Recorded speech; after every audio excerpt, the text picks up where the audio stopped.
Altima de Nissan, récipiendaire de plusieurs prix. Elle vous dorlotera avec son climatiseur, ses commandes électriques, sa télécommande des portières et sa radiocassette avec lecteur de CD de qualité supérieure. Elle est aussi d'une manœuvrabilité et d'une agilité surprenante. Vous vous attendez peut-être à payer beaucoup pour tout cela, mais ce n'est pas le cas. L'Altima de Nissan, la voiture qui en dit long sur son conducteur.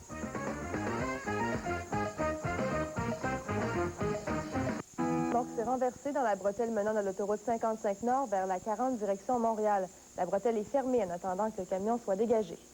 Le chauffeur de l'autoroute 40 n'est pas encore disposé à comparaître. Hier, le tribunal s'est déplacé à l'hôpital Saint-Joseph, mais il a dû rebrousser chemin. Sylvain Bois n'est pas suffisamment lucide pour être mis en accusation. 10 chefs doivent être déposés contre lui pour avoir causé la mort de 2 personnes et en avoir blessé une autre. Jour 2 du procès d'Alain Morissette, accusé d'avoir battu Gilles Marin à mort en juillet 1997. Hier, 2 témoins principaux de la couronne n'ont pu identifier Morissette formellement. Aujourd'hui, c'est un pathologiste qui viendra expliquer la cause de la mort d'un homme de 51 ans. Et un atelier d'éducation préscolaire du quartier Sainte-Marguerite à Trois-Rivières est menacé de fermeture. Tout ça à cause de la cupidité d'un parent bénévole qui s'est emparé de près de 2000 $. La suspecte agissait à titre de trésorière. Une plainte a été déposée à la police, mais ça ne ramène pas l'argent. L'atelier au Pays des Jeux, un organisme à but non lucratif, est fermé en attendant de trouver du financement. Passez une bonne journée. Là, ce matin, 6 heures, à chanter les louanges du jour naissant, brillant, lumineux, ensoleillé. Regardez ce qui s'est produit. Depuis quelques minutes déjà, ça s'est couvert. Nos meilleurs voeux accompagnent cette journée pour Mme Annick Cazin de Saint-Sauveur. Vous aurez deviné qu'il s'agit là de la maman de Jocelyne. Joyeux anniversaire, Mme Cazin, pour vos 73 ans. Ça va rester entre nous.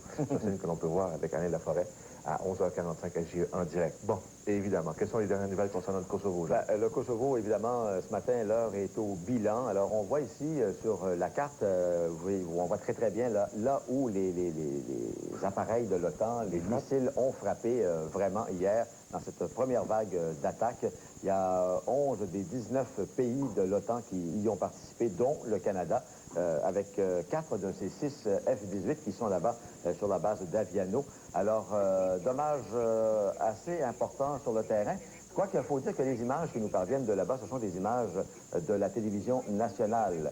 Alors, les télévisions étrangères ont extrêmement de difficultés à faire sortir leurs images. Alors, il faut prendre tout ça avec un certain recul. Bilan également qui nous arrive ce matin. On dit que chez les soldats yougoslaves, il y a eu 10 morts, 38 blessés et évidemment des blessés dans la population civile également. On parle même de morts, mais tout ça, ça sera difficile à confirmer. Pour l'instant, l'opération aujourd'hui pour l'OTAN, c'est d'évaluer à partir des satellites l'état du terrain, les cibles qu'on a atteintes et celles qu'on veut attaquer dans une prochaine vague et qui pourrait avoir lieu dans les prochaines heures, lorsqu'il fera nuit là-bas. C'est tellement délicat qu'il n'y a personne qui se pète les bretelles avec le bilan des frappes. Non, absolument pas. Sauf que, bon, on dit que chez les Yougoslaves, on a abattu, les forces de l'OTAN ont abattu 2 MiG, 2 appareils, alors que du côté des Américains en particulier, tous les appareils ont regagné leur base. Et ce qui inquiète dans tout ça, c'est également la réaction de Moscou. Boris Eltsine qui retire son appui à l'OTAN dans tout ça et qui menace même, si jamais son territoire était menacé, d'intervenir peut-être lui-même militairement. Et je disais sur une dépêche tantôt, sur les fils de presse, il y a le frère de Slobodan Milosevic, Borislav Milosevic, qui est ambassadeur à Moscou et qui disait qu'il serait prêt à accueillir une aide concrète de Moscou si jamais Moscou en manifestait le désir. Alors, espérons que ça n'ira pas trop loin. Évidemment, Milosevic, pendant ce temps-là, lui, ne veut rien céder.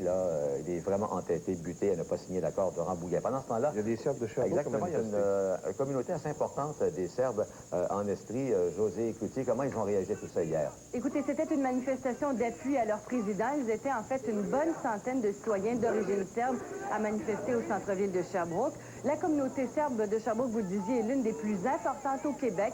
Au Québec, on compte 7500 ressortissants d'ex-Yougoslavie et en Estrie seulement, ils sont 1500. Ces Serbes, donc, voulaient dénoncer la décision de l'OTAN, bien sûr, de bombarder leur patrie. Ils se disent derrière leur président et refusent d'être considérés comme les seuls responsables du conflit au Kosovo. C'était une première manifestation. Ils en promettent d'autres, une notamment samedi prochain. Merci, José. Au revoir. Est-ce que le Québec va aider les expos? Ben, écoutez, il y a quelque chose qui est sur la table. C'est ce qu'on a appris à l'issue d'une rencontre de M. Jacques Ménard et ses troupes. Rencontre qui a eu lieu avec M. Bernard Landry et M. Lucien Bouchard, le premier ministre.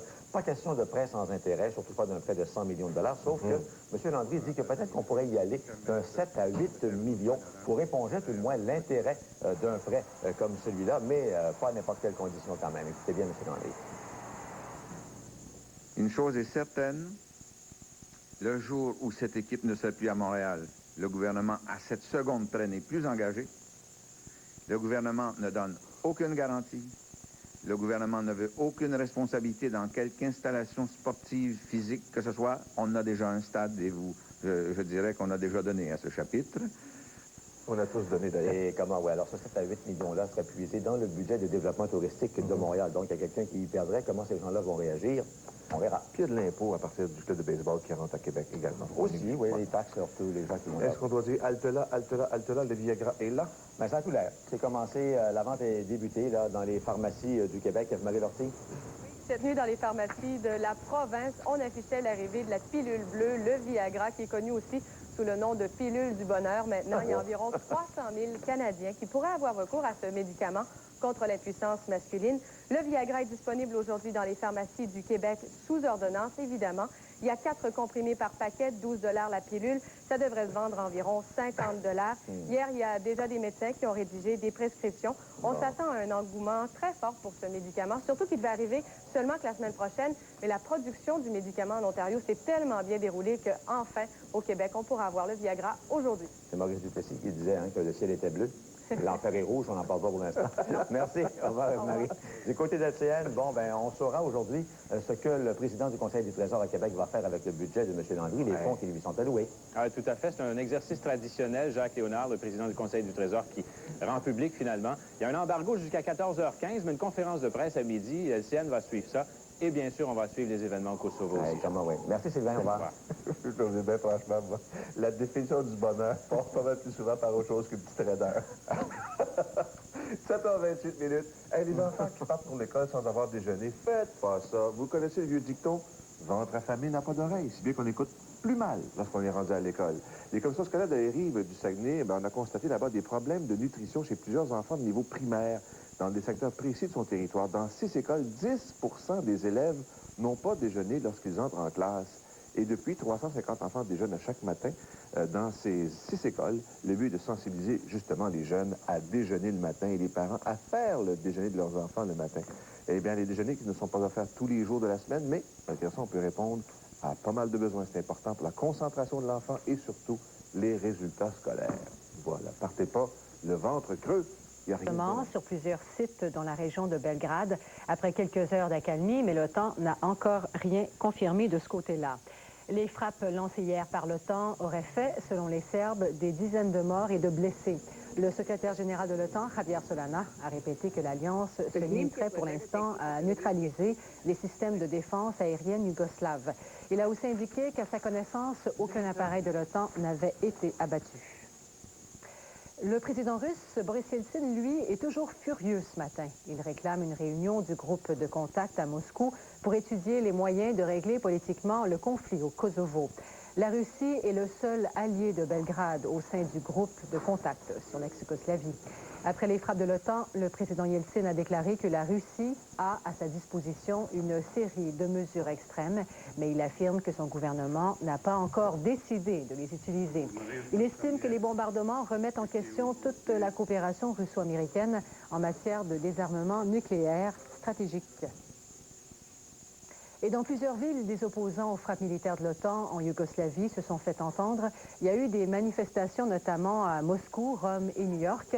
Des centaines de Russes se sont rassemblés hier soir devant les ambassades américaines et britanniques à Moscou.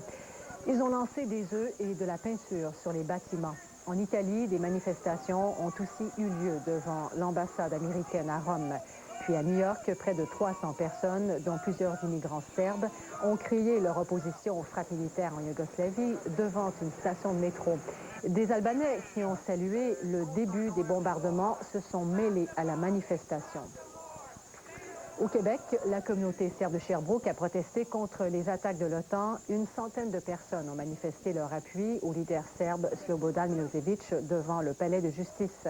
La communauté serbe de Sherbrooke, l'une des plus importantes ici, compte 1500 personnes. Elle s'est constituée au début de la guerre en Yougoslavie. Et à Toronto, plus de 1000 Serbes ont pris le consulat américain d'assaut quelques heures seulement après le déclenchement des bombardements. Les manifestants, dont de jeunes enfants, ont lancé des pierres et des œufs sur le bâtiment, brisant plusieurs vitres. Plusieurs drapeaux des États-Unis ont aussi été brûlés. Québec fait un pas pour sauver les expos et pourrait verser de 7 à 8 millions de dollars par année pour la relance de l'équipe. Le ministre Bernard Landry précise que cet argent n'entraînerait aucune nouvelle dépense et proviendrait des budgets déjà alloués au tourisme. L'argent servirait à couvrir les intérêts d'un prêt de 100 millions de dollars que cherchent à obtenir les actionnaires de l'équipe. L'annonce d'une éventuelle participation a été faite hier soir. Le président du Conseil, Jacques Ménard, s'est dit encouragé par l'ouverture manifestée par Québec. La CSN a décidé de combattre la restructuration du mouvement des jardins. Les syndiqués de la région d'Alma invitent tous les sociétaires à se mobiliser contre les fusions de caisses et la création d'une fédération unique. Selon eux, la disparition des fédérations régionales va réduire les pouvoirs et les investissements locaux. Les dirigeants syndicaux estiment qu'à Alma seulement, cela pourrait se traduire par la perte de 300 emplois. Les cols bleus fédéraux poursuivent leurs moyens de pression ce matin malgré l'adoption d'une loi spéciale hier. Ils bloquent en partie les activités de l'aéroport Jean-Lesage à Québec. Et une autre manifestation, cette fois au pénitencier Leclerc à Laval. Les gardiens de prison, touchés eux aussi par la loi spéciale, ont débrayé ce matin. Une bagarre entre deux locataires dans un immeuble de la 13e avenue dans le nord-est de Montréal a dégénéré hier soir. Les occupants ont dû être évacués après que les bagarreurs aient relâché du poivre de Cayenne dans les corridors de l'immeuble. Un bébé de 4 mois a dû être transporté à l'hôpital. Il a été incommodé par les émanations du poivre de Cayenne. On ne craint pas pour sa vie. Un des hommes impliqués dans la bagarre a aussi été légèrement blessé après avoir reçu un coup de couteau à l'épaule plutôt. Alors, ça y est, il est arrivé presque en même temps que le printemps. Vous aurez peut-être deviné qu'il s'agit du Viagra, le célèbre remède qui combat l'impuissance. Il est actuellement disponible sur les tablettes des pharmacies du Québec. Pour se le procurer, il faut bien entendu obtenir une prescription de votre médecin. Alors, une bonne nouvelle pour certains, Michel, voilà. Certainement. Merci beaucoup, Nathalie. Au revoir.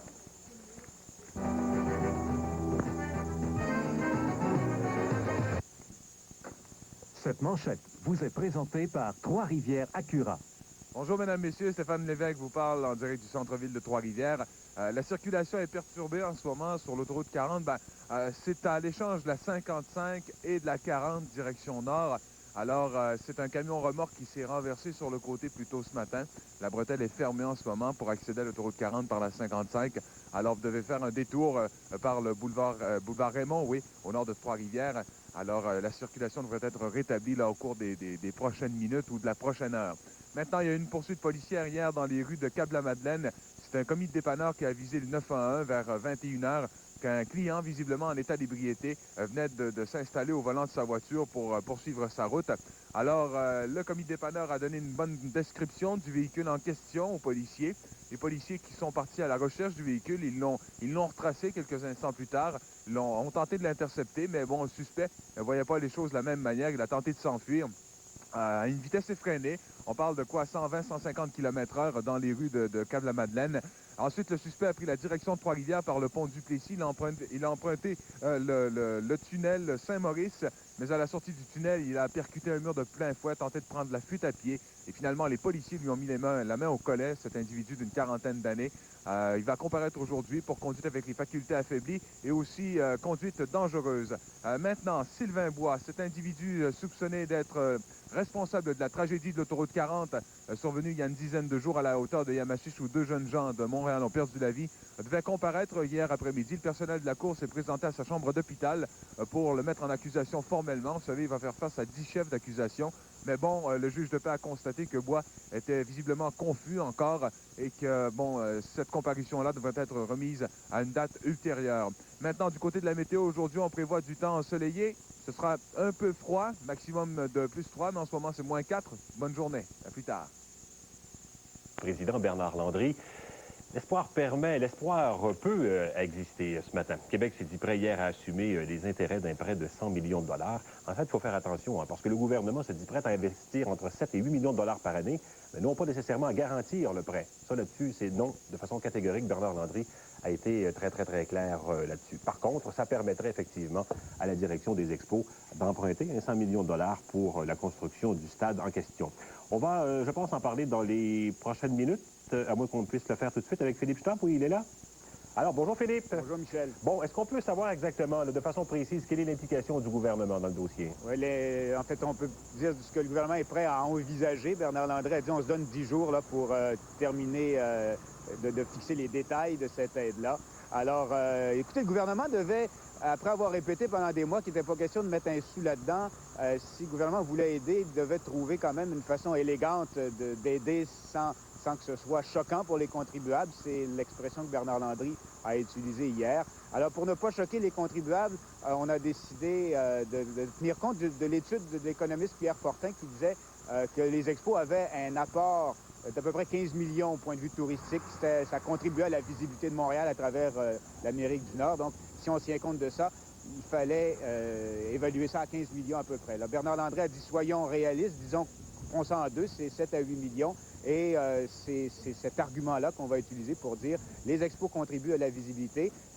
C'est à peu près l'équivalent de 7 à 8 millions de dépenses qu'on fait par année. Donc, cet argent-là, on va le verser aux expos en échange de la visibilité qu'ils donnent à Montréal. C'est ce que Bernard Landry estime qui ne sera pas choquant pour les contribuables. Il faut dire que 7 à 8 millions, c'est aussi à peu près l'équivalent de l'impôt que les joueurs paieraient au Québec, là, avec une nouvelle masse salariale. Mais ça, c'est un argument que Bernard Landry n'a jamais voulu accepter, qu'on dise que l'impôt des joueurs de baseball irait à payer le stade. Parce qu'après ça, qu'est-ce qui vous empêcherait, vous, de dire que votre impôt irait à payer, je sais pas moi, les progrès de la télévision, quelque chose comme ça? Ben pourquoi pas? Ben oui. N'importe quel propriétaire de petite entreprise pourrait faire la même chose. Ben, je vais utiliser mes impôts pour me financer. On ne voulait pas créer de précédent, donc on utilise cet argument-là de la visibilité de Montréal. Et en plus, Bernard Landry a dit c'est pas de l'argent neuf, c'est déjà prévu dans le budget, et c'est pas de l'argent qu'on irait chercher dans les budgets de la santé, de l'éducation. On va l'écouter. En précisant dès maintenant qu'il ne s'agit pas d'argent neuf. Je vous l'ai dit, on est sur une base d'affaires. Si c'est des retombées touristiques dont il s'agit, ben on va prendre ça dans les enveloppes touristiques existantes. On n'ira pas chercher ça dans la santé ou dans l'éducation ou dans les poches du monde par des taxes ou des changements fiscaux de quelque nature que ce soit. Bon, tout ça est très beau, Philippe, mais il y a une condition très importante. Il faut que les expos restent à Montréal. Oui, bien, c'est une condition qui va intéresser tout le monde, que les expos restent à Montréal. Il faut dire cependant que puisque cette aide-là, c'est une aide ponctuelle à chaque année de 7 à 8 millions, si les expos partent, l'aide ne tient plus, les expos n'auraient pas un sou. Mais Jacques Ménard a dit, écoutez, si on fait construire un stade au centre-ville, il n'est pas question qu'on disparaisse l'année d'après. Donc, on est même prêt à s'engager à rester au stade du centre-ville. Sinon, il y aurait des pénalités. On va écouter M. Ménard là-dessus. La volonté à tous égards et la lettre également d'un bail nous engagerait effectivement à exploiter l'équipe pendant 20 ans à Montréal sous peine de pénalité très sévère. Ça semble très prometteur tout ça, Philippe. Est-ce qu'on peut dire que les expos sont sauvés? Est-ce qu'il y a trop tôt pour ça? Il y a encore beaucoup de fils à attacher. D'abord, les expos vont devoir convaincre quelqu'un de leur prêter le 100 millions, même si le gouvernement est prêt à payer les intérêts. Là. Ils n'ont certainement pas besoin de 100 millions pour construire le stade ou de 200 millions comptants, comme vous n'avez pas besoin de 150 000 $ comptants pour acheter une maison. Donc ça, il faut comprendre ça. Maintenant, ils vont devoir poursuivre leur campagne de vente de sièges auprès des gens d'affaires. Ils étaient rendus à 40 millions. Leur objectif, c'est à peu près 75. Il y a des nouveaux actionnaires qui vont se joindre au club, mais ça, il faudra encore que ce soit rendu public et que les gens arrivent avec leur argent. Alors, il y a encore beaucoup de choses à faire. Il faudra voir la réaction maintenant des gens qui bénéficient de ce 7 à 8 millions-là dans les milieux touristiques. Est-ce qu'il y aura un tollé? Est-ce que les gens vont l'accepter? On va voir ça au cours des prochaines semaines, mais ils se sont donné 10 jours pour attacher tous les fils. C'est quand même assez court comme échéance. En tout cas, ça reste un développement fort important. Merci beaucoup, Philippe. Au revoir. Au revoir, bonne journée. Tout de suite, nous, on va retourner en Yougoslavie.